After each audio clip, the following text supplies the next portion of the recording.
नमस्ते बच्चों। आज हम देखने वाले हैं दूसरी इकाई कविता क्रमांक 1 बरसही जलद।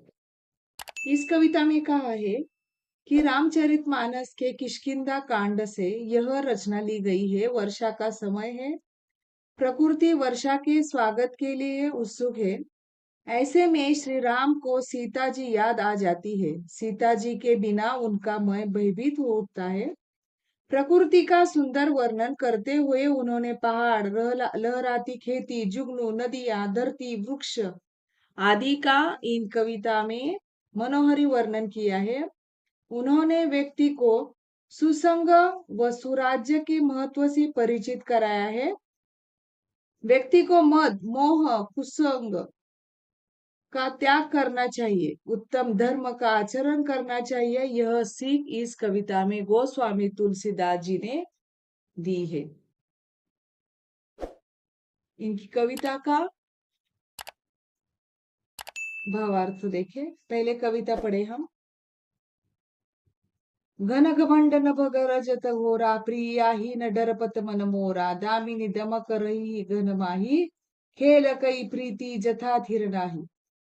बरसही जलद भूमि नियराए, जथा नवही बूध विद्या पाए, बूंद अघात सही गिरी कैसे, खल के वचन बचन संत सह जैसे। क्षुद्र नदी भरी चली तोराई, यह थोरे हूँ धन खल इतराई।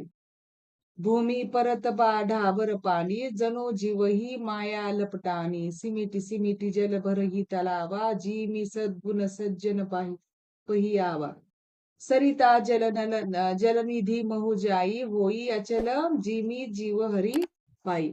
इसका अर्थ है कि कवि कहते कि आकाश में जो बादल उमड़ घुमड़ भयंकर गर्जना कर रहे हैं, तो श्री राम जी कह रहे हैं अपनी पत्नी सीता माता को, सीता मैया को, कि तुम्हारे बिना मेरा मन डर रहा है।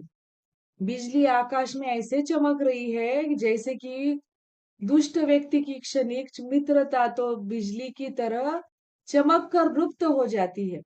बादल पृथ्वी के काफी नीचे उतरकर बरस रहे हैं, ठीक उसी प्रकार विद्वान व्यक्ति भी विद्या प्राप्त करने विनम्र हो जाता है। बूंदों की चोट पहाड़ पर पड़ रही है और पहाड़ बूंदों के प्रहार को शांत भाव से सह रहा है। जिस प्रकार संत पुरुष दुष्टों के कटु वचनों को सह लेते हैं, छोटी नदियां बारिश के जल से भरकर अपने किनारों को तोड़ती हुई आगे बढ़ रही है। जैसे कि थोड़ा सा धन पाकर ही दुष्ट लोग इतराने लगते हैं। बरसात का पानी धरती पर गिरते ही गंदा हो रहा है। ऐसा लग रहा है जैसे प्राणी से माया लिपट गई है। बारिश का पानी एकत्र होकर तालाबों में भर रहा है। जिस तरह सज्जन व्यक्ति के पास अच्छे गुण चले आते हैं, नदी का पानी समुद्र में जाकर उसी प्रकार स्थिर हो जाता है। जिस प्रकार जीव भी हरि को प्राप्त करके अचल हो जाता है, यानी मोक्ष को प्राप्त कर लेता है। ऐसे इस पंक्तियों का अर्थ है। आगे देखें।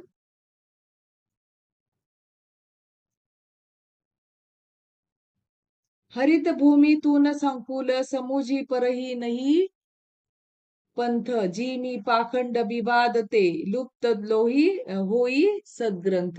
पृथ्वी हरी भरी हो जाने पर घास भी बड़ी हो गई है, जिससे रास्तों का पता ही नहीं चल रहा है। यह दृश्य ऐसा लगता है जैसे पाखंडियों के बेकार विवाद के कारण अच्छे ग्रंथ लुप्त हो गए हैं।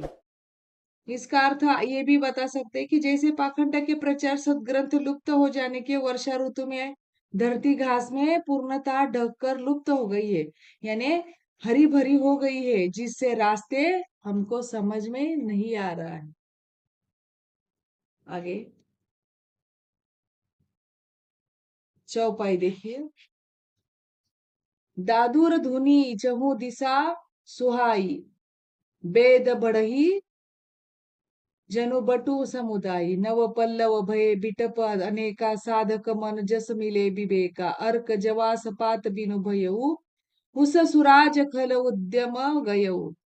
खोजत कतहु मिलई नहीं धुरी, करई क्रोध जीमी धर्म ही दूरी। ससी संपन्न सोह कही कैसी, उपकारी कई संपत्ति देसी, निशीतस धन ख्योदक बिराया जनो दंभिन्न कर लिया, दंभिन्न कर मिला समाजा। कृषि निरावही सतुर किसाना, जी मी बूध तजही मोह मद माना, देखियत चक्रबाक खग नाही, कलिही पायी जीवी धर्म पराही, किंतु विविध जंतु संकुल मही भ्राजा, प्रजा बाढ़ जीमी पाई सुराजा, जहे तहे रहे पथिक तखी नाना, जीमी इंद्रिय गण उपजे ज्ञाना। कवि कहते कि बारिश में चारों दिशाओं से आती हुई जो मेंढक की आवाज आती है, मानो विद्यार्थियों का समूह वेद पाठ कर रहे हो। अनेक वृक्षों पर कई जो नए कोपले आ गई है, वे ऐसे सुहावने लग रहे हैं कि जैसे साधना करने वाले व्यक्ति मन ज्ञान प्राप्त होने पर प्रफुल्लित हो जाते। मदार और जवासा के जो पौधे हैं, वो पौधों के पत्ते से रहित हो गए हैं। उन्हें देखकर ऐसा प्रतीत हो रहा है मानो अच्छे शासक के राज्य में दुष्टों का धंधा चल गया हो। अब धूल खोजने पर भी नहीं, कहीं नहीं मिलती है, जैसे कि क्रोध हमें धर्म से दूर कर देता है, उसी प्रकार बारिश से धूल को नष्ट कर दिया है। अनाज से लहलहाती हुई जो पृथ्वी है, कुछ इस प्रकार शोभायमान हो रही है जैसे उपकार करने वाला व्यक्ति की संपत्ति शोभा पाती है। रात के अंधेरे में जो जुगनू रहता है, वो जुगनू चारों ओर दिखाई देता है। उन्हें देखकर ऐसा लगता है कि घमंडियों का समूह एकत्र हो गया है। चतुर किसान अपनी फसलों से घास फूस निकाल कर फेंक रहे हैं। इसे देखकर ऐसा लग रहा है कि विद्वान लोग मोह मद घमंड का त्याग कर रहे हैं। बरसात के दिनों में चकवा पक्षी नहीं कहीं दिखाई दे रहा है। यह ऐसा लगता है जैसे कलयुग में धर्म पलायन कर गया हो। यह पृथ्वी अनेक प्रकार के जीवों से भरी पड़ी है, उसी तरह शोभायमान हो रही है जैसे अच्छे राजा के राजा राज्य में प्रजा का विकास होता है। यहाँ वहां अनेक राही थककर इस तरह ठहरे हुए हैं जैसे मनुष्य को ज्ञान प्राप्त होने पर इंद्रियां शिथिल हो जाती है और वासना की ओर जाना छोड़ देती है। आगे देखिए दोहा। कबहु प्रबल वह मारुत, जहे तहे मेघ बिलाही, जीमी कपूत के उपजे कुल सधर्म नसाई। कबहु दिवस में निबिड़ तम कह, कबहु प्रगट पतंग बिन सई, उपजई ज्ञान जीमी पाई कुसंग सुसंग। कभी कभी बादलों के कारण सूर्य बादलों की ओट में छिप जाता है और दिन में भी चारों ओर अंधेरा ही छा जाता है, लेकिन सूर्य जैसे ही प्रकट होता है चारों तरफ प्रकाश फैलाता है। उसी तरह कुसंगति में आकर श्रेष्ठ ज्ञान भी नष्ट हो जाता है और सुसंगति में ज्ञान और निखर उठता है। ये जो कविता है वो स्वामी जी की एक कविता आपको हार्ड लग रही होगी, लेकिन एक बार पढ़ने से नहीं होगा, आपको वो 2-3 बार पढ़कर समझ लेना चाहिए।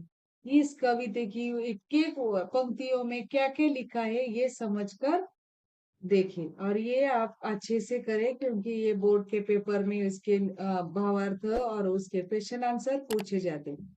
आपको ये कविता समझ में आई होंगी। ठीक है, धन्यवाद।